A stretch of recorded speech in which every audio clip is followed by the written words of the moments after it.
हमारे बुजुर्गों ने हमें हमेशा सहारा दिया और अब उन्हें उनके हक की पेंशन दिलाने की जिम्मेदारी हम सबकी है। अब सब कुछ आपके हाथों में है।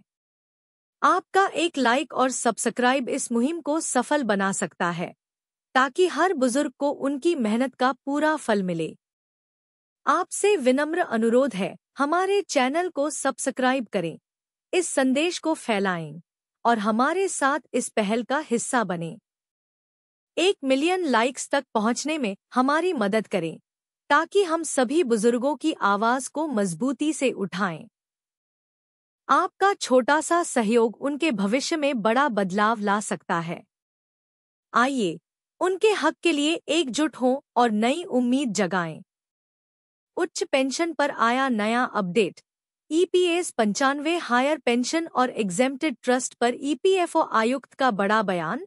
जानें, उच्च पेंशन पर आया नया अपडेट। ईपीएस 95 हायर पेंशन और एग्जेम्प्टेड ट्रस्ट पर ईपीएफओ आयुक्त का बड़ा बयान। जानें, कर्मचारी भविष्य निधि संगठन से इस वक्त बड़ी खबर आ रही है।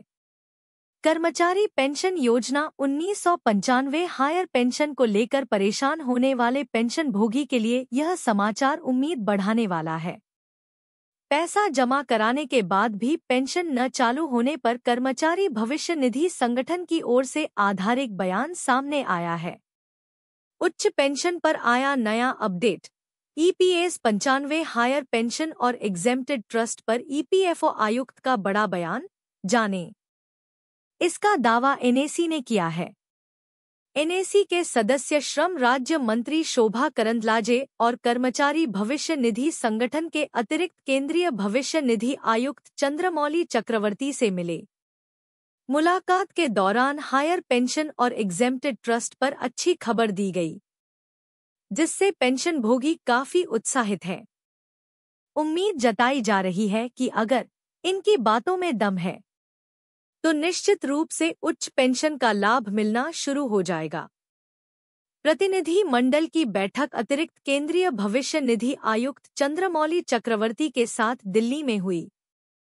एनएसी प्रतिनिधि मंडल की ओर से नाराजगी व्यक्त करते हुए कहा गया है, also read EPS pension fund, कि अभी तक न तो मिनिमम पेंशन वृद्धि की घोषणा हुई है और न ही एग्जेम्प्टेड एस्टैब्लिशमेंट्स के प्रलंबित प्रकरणों के निपटारे के विषय में कोई कार्रवाई।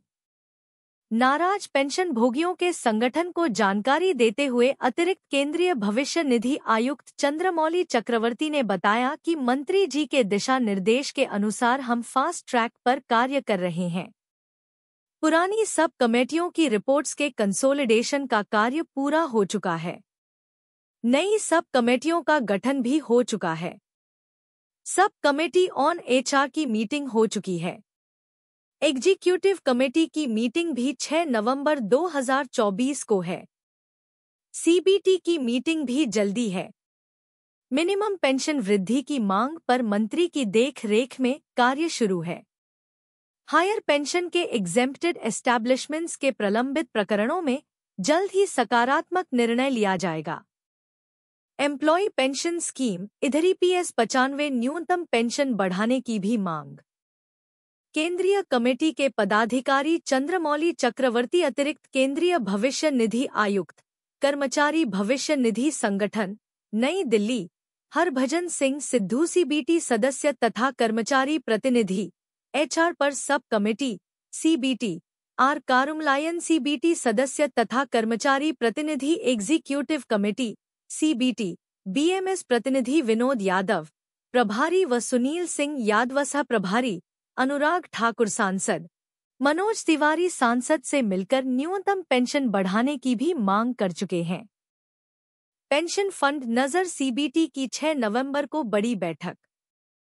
आप सभी को बता दें कि एनएसी के सदस्य श्रम राज्य मंत्री शोभा करंदलाजे समेत कई वरिष्ठ नेताओं से मुलाकात कर चुके हैं।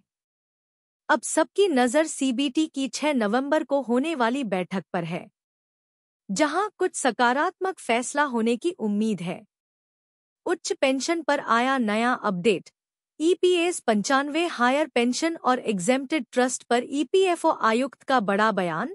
जानें, उच्च पेंशन पर आया नया अपडेट। EPS 95 हायर पेंशन और एग्जेम्प्टेड ट्रस्ट पर EPFO आयुक्त का बड़ा बयान। जानें, कर्मचारी भविष्य निधि संगठन से इस वक्त बड़ी खबर आ रही है। कर्मचारी पेंशन योजना 1995 हायर पेंशन को लेकर परेशान होने वाले पेंशन भोगी के लिए यह समाचार उम्मीद बढ़ाने वाला है। पैसा जमा कराने के बाद भी पेंशन न चालू होने पर कर्मचारी भविष्य निधि संगठन की ओर से आधारित बयान सामने आया है। उच्च पेंशन पर आया नया अपडेट। EPS 95 हायर पेंशन और एग्जेम्प्टेड ट्रस्ट पर EPFO आयुक्त का बड़ा बयान। जानें, इसका दावा NAC ने किया है। NAC के सदस्य श्रम राज्य मंत्री शोभा करंदलाजे और कर्मचारी भविष्य निधि संगठन के अतिरिक्त केंद्रीय भविष्य निधि आयुक्त चंद्रमौली चक्रवर्ती से मिले। मुलाकात के दौरान हायर पेंशन और एग्जेम्प्टेड ट्रस्ट पर अच्छी खबर दी गई, जिससे पेंशन भोगी काफी उत्साहित हैं। उम्मीद जताई जा रही है कि अगर इनकी बातों में दम है तो निश्चित रूप से उच्च पेंशन का लाभ मिलना शुरू हो जाएगा। प्रतिनिधि मंडल की बैठक अतिरिक्त केंद्रीय भविष्य निधि आयुक्त चंद्रमौली चक्रवर्ती के साथ दिल्ली में हुई। NAC प्रतिनिधि मंडल की ओर से नाराजगी व्यक्त करते हुए कहा गया है, EPS पेंशन फंड कि अभी तक न तो मिनिमम पेंशन वृद्धि की घोषणा हुई है और न ही एग्जेम्प्टेड एस्टैब्लिशमेंट्स के प्रलंबित प्रकरणों के निपटारे के विषय में कोई कार्रवाई। नाराज पेंशन भोगियों के संगठन को जानकारी देते हुए अतिरिक्त केंद्रीय भविष्य निधि आयुक्त चंद्रमौली चक्रवर्ती ने बताया कि मंत्री जी के दिशा निर्देश के अनुसार हम फास्ट ट्रैक पर कार्य कर रहे हैं। पुरानी सब कमेटियों की रिपोर्ट्स के कंसोलिडेशन का कार्य पूरा हो चुका है। नई सब कमेटियों का गठन भी हो चुका है। सब कमेटी ऑन HR की मीटिंग हो चुकी है। एग्जीक्यूटिव कमेटी की मीटिंग भी 6 नवंबर 2024 को है। CBT की मीटिंग भी जल्दी है। मिनिमम पेंशन वृद्धि की मांग पर मंत्री की देख रेख में कार्य शुरू है। हायर पेंशन के एग्जेम्प्टेड एस्टैब्लिशमेंट्स के प्रलंबित प्रकरणों में जल्द ही सकारात्मक निर्णय लिया जाएगा। एम्प्लॉय पेंशन स्कीम इधर EPS 95 न्यूनतम पेंशन बढ़ाने की भी मांग। केंद्रीय कमेटी के पदाधिकारी चंद्रमौली चक्रवर्ती अतिरिक्त केंद्रीय भविष्य निधि आयुक्त कर्मचारी भविष्य निधि संगठन नई दिल्ली हरभजन सिंह सिद्धू CBT सदस्य तथा कर्मचारी प्रतिनिधि HR पर सब कमेटी CBT R कारुमलायन CBT सदस्य तथा कर्मचारी प्रतिनिधि एग्जीक्यूटिव कमेटी CBT BMS प्रतिनिधि विनोद यादव प्रभारी व सुनील सिंह यादवसा प्रभारी अनुराग ठाकुर सांसद मनोज तिवारी सांसद से मिलकर न्यूनतम पेंशन बढ़ाने की भी मांग कर चुके हैं। पेंशन फंड नजर CBT की 6 नवंबर को बड़ी बैठक। आप सभी को बता दें कि NAC के सदस्य श्रम राज्य मंत्री शोभा करंदलाजे समेत कई वरिष्ठ नेताओं से मुलाकात कर चुके हैं। अब सबकी नजर CBT की 6 नवंबर को होने वाली बैठक पर है, जहां कुछ सकारात्मक फैसला होने की उम्मीद है।